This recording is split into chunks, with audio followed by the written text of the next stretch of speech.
気に入りのアスリートが勝利の直前、観客が固唾を飲むその瞬間にまさかのミスショット。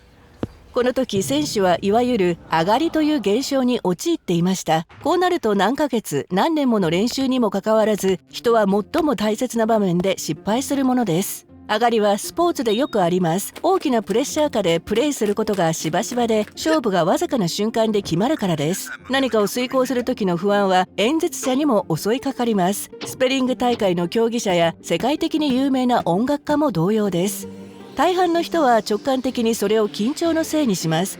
しかしなぜ緊張は熟練したパフォーマンスを損なうのでしょうか。それには2つの説があり、どちらも集中力がポイントです。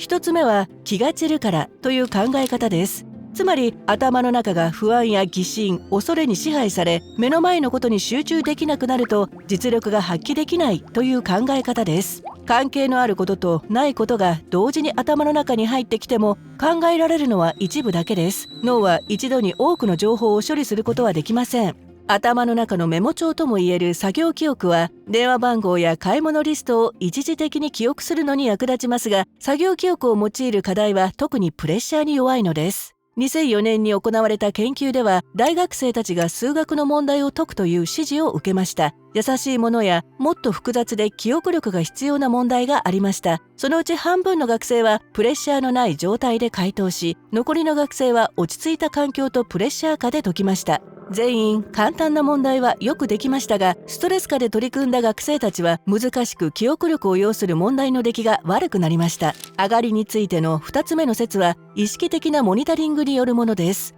この理論はプレッシャー下では目の前の作業を過度に分析する可能性を論じています。つまり意識せずできるまでに身についたスキルは細かな動きを意識することで邪魔されてしまうのです。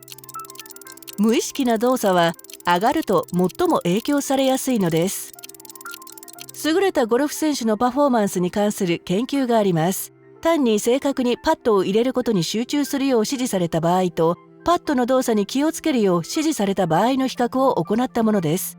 ゴルフ選手はこのような動作を普段は無意識でしています。そのため突然細かな動きに注意を払い始めた選手は正確なショットを入れられませんでした。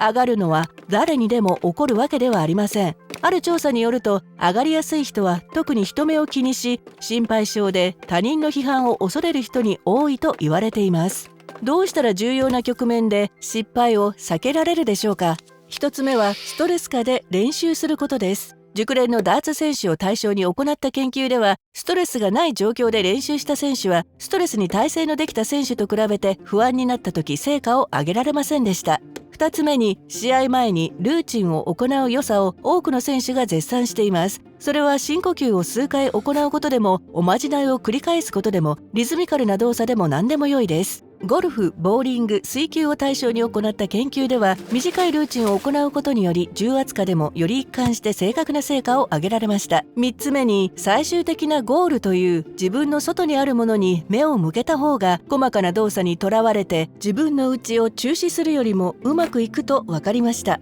経験豊かなゴルフ選手を扱った研究では、チップショットの時ボールの行方に集中して打った方が腕の動きに集中するよりも格段に良いプレーができました。私たちは昔ながらの格言を変えられるかもしれません。練習をプレッシャー下で気持ちを集中させ、輝かしいゴールを目指してやれば成功する。練習の間違った方法があるのでしょうか。あなたが何かについて実際に向上する方法で練習していることをどのように確認できるでしょうか。このビデオで効果的な練習の秘訣が明らかになります。